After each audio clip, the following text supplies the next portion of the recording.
Hi everyone, this is KJ Vlogs, a Filipino reactor based here in Kitap, Saudi Arabia, and welcome back to my channel. For today's video, agad-agad magbibigay tayo ng update sa Cat Den. Pero i-check muna natin yung kanilang mga Instagram account and whatnot.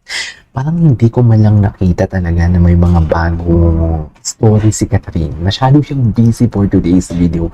And wait lang, sa mga Catherine fans, o sa mga Cat Den fans, hinay-hinay naman tayo. Uy.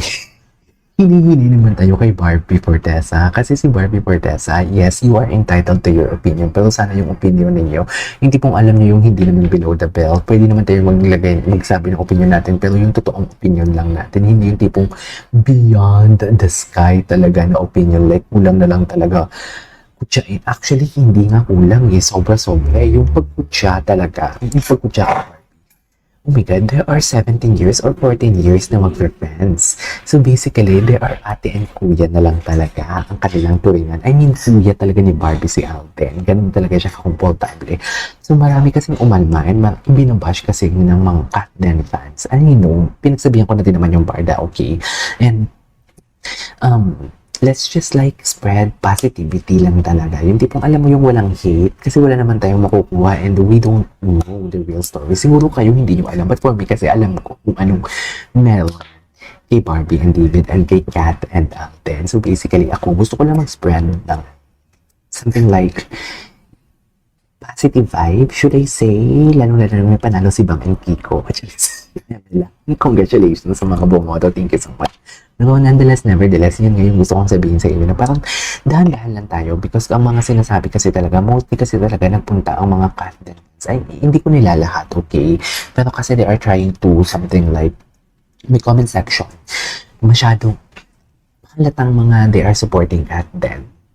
Tapos, tinitira nila si Barbie kung ano yung mga pinagsasabi nila dahil nakakandong si Barbie kay TV, kay Alden. Pero kasi hindi lang naman isang beses yung, di ba? Kahit nga mag-holdingan sila, palipot na palipot ang kamay nila pag mag-holdingan sila. So, basically, wala talagang mali siya yun. So, kung may mali siya man, hindi yan sila gaganyan in public. Walang ganon. So, I won't take any longer. Agad-agad, gawa natin ang reaction video. And sana matapos ang hating.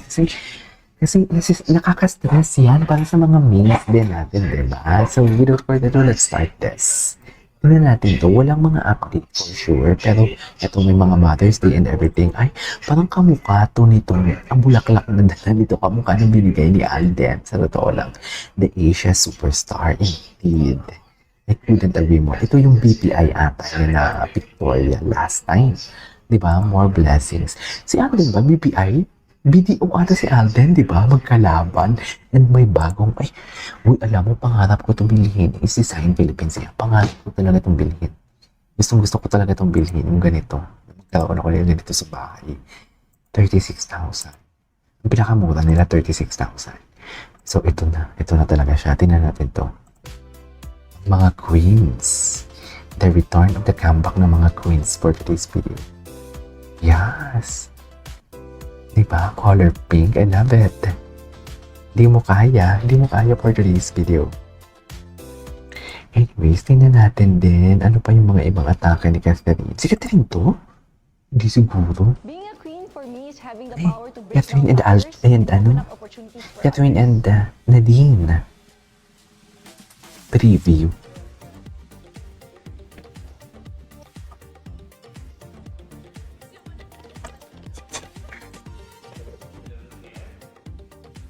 Creamsilk gathered 20 plus queens for this campaign and to be surrounded by all of these women, empowered women, lifting Empowered each other women, up, indeed. it's such a milestone for me.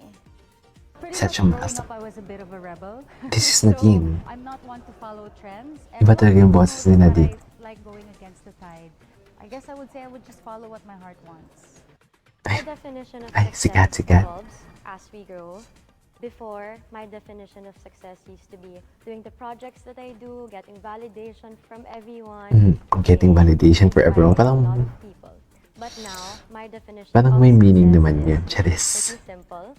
It's waking up with a purpose and ending my day with a happy heart, feeling fulfilled. And what matters to me the most now is the validation I get from within, from myself, because at the end of the day, Exactly. it's my life, it's my True. happiness, and True. my passion. I Being cannot. around other queens in couldn't this agree more. campaign feels very empowering and very inspiring because just this energy of all these successful women in their craft, it feels like I have that sense of belongingness. Sisterhood. Anyways, tingnan muna natin si Alden kung ano yung mga bagong ano ni Alden. Mga ganap po. Si Alden active na active sa social media. Totoo lang. Active na active. 5 days to go. Okay. Alam mo, gusto ko yung katawan ni Alden ngayon kasi parang yung payat siya tingnan pa naka-black. Doon nag-buff talaga siya. Feeling ko may program siyang sinusunod. Like magpapabuff siya tapos maglilin siya. Parang ganun eh. Kasi biglang buff niya talaga.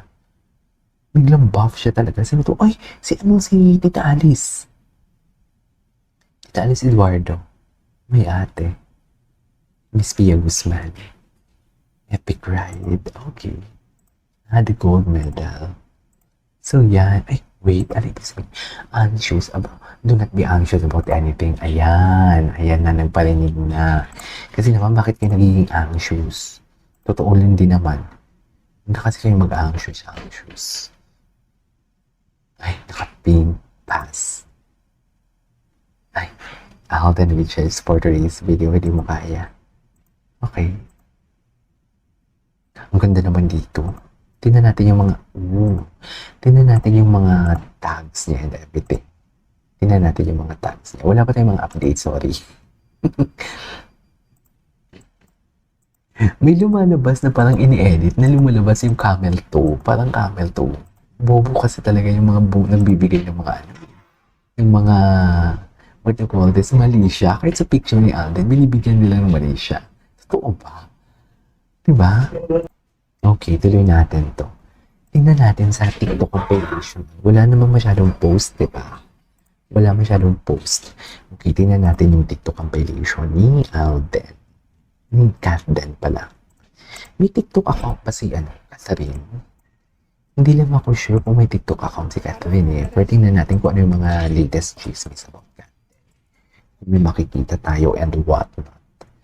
Wait lang, what is this? Wait. What is this? Listen sa Catherine arms. Bakit? Ano meron sa arms si Catherine? Ganda ni Catherine. Anong meron? Ganda ni Catherine? Grabe. Ay. Oh, loko. Di mo kaya si Alden. Okay. This is so matagal na. Ay, ito. Ito sa Cine Expo si Alden. Gwapo ni Alden. Uy, stop the hate na. Huwag nyo namang i-hate si Barbie. Magkuya yan sila. Huwag nyo nang anuhin. What do you call that? Huwag na kayong dagdag ng chismis and everything. Nakakaloka kayo.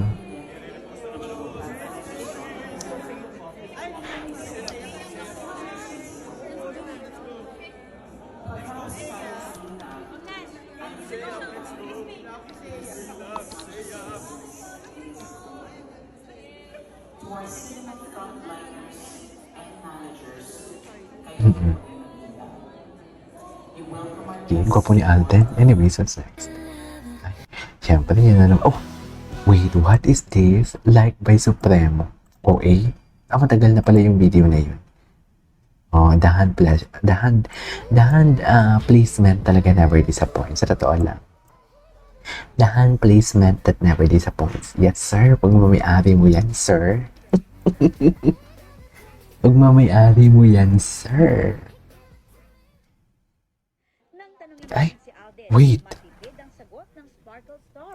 Okay naman. Siyempre, ano siya eh, parang ako muna tapos siya yung sumunod. Hanggat Saan? maaari, ayaw na raw munang magsalita ni Alden dahil mas gusto tama. niya personal and private ang tungkol sa kanila ni Catherine. Tama. Personal and private. Gusto ni Alden na personal and private ang sa kanila ni Catherine. Yan yung tangi nating tatandaan. Ayan na ha.